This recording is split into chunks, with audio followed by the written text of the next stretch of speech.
Hey, welcome to another edition of Dialed In. Today we've got our 2019 Honda CRF250, and we put some time on this thing. We started out with a few little glitches we needed to fix, and I think by the end of the day here today, we've got a pretty good setting that we can pass along to you.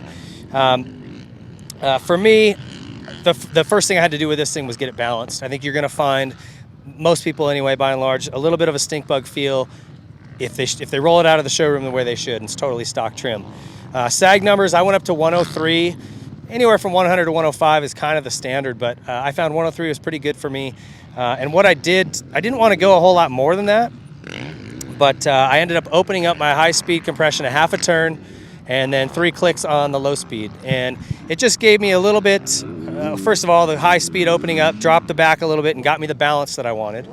So I didn't want to lose the nice plush feeling I had in the fork, but I was a little bit low coming into turns and down hills. So by opening up that high-speed compression in the back, it gives me a little bit more plushness in the rear end, but also squats the back of the bike down without adding too much sag. I did that. That got me my balance, and then a couple clicks on the low speed just gave me better traction and sort of a nice feel coming out of turns where I had choppy bumps. And so once I did that, I felt like the bike handled really well, and handling was probably the strong suit for this thing. Everything from the way it'll turn, getting into ruts, squaring out of corners, really you'll do whatever you want once you get that sorted out.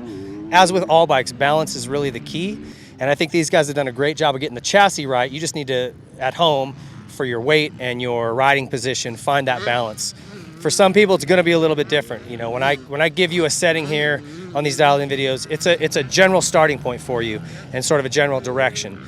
If you ride way over the front or way off the back, your numbers are going to be a little bit different than what mine are, but this will get you going in the right direction. Because I think, generally speaking, you get this back to squat down a touch more, and you're going to be happier. You can do that with a link arm if you want to buy something, but truthfully, with just the high-speed sag, you can probably get it right.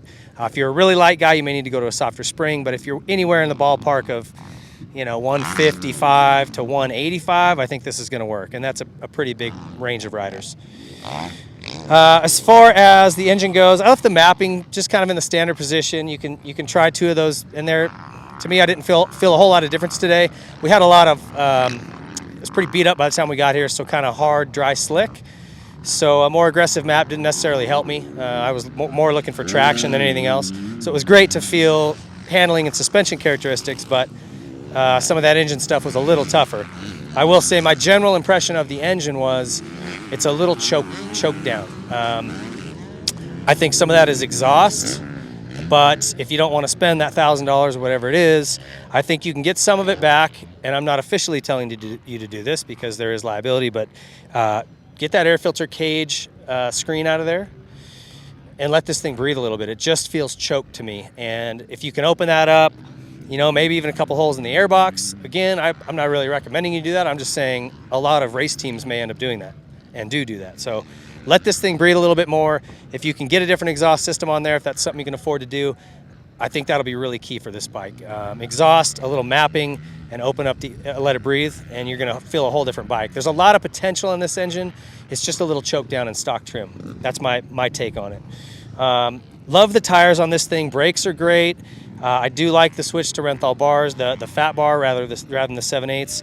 The 7/8 has a nice flex characteristic to it, but they bend easier. And a lot of times I'm bumping into that crossbar where I don't have that on the fat bar. So I do like that.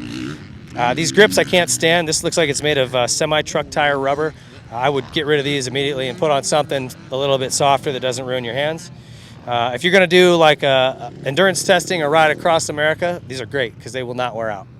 But other than that, I would change those. Past that, I really, really like this bike. Didn't have any complaints. You're going to love it if you have one of these. So try those settings. I didn't mess with rebound. I didn't even touch the fork, which is a compliment to the folks there at Honda that did the R&D testing. They've done a good job. A little bit of balance issue for me just to get sorted out, and I did that with sag, with that compression, and I was ready to go racing. So really enjoy this bike. We're going to build this into a garage build coming up soon, so keep an eye out for that. Try those settings on your 2019 Honda. I think you're going to like it, and enjoy it. We'll see you on the next one. Thanks for watching.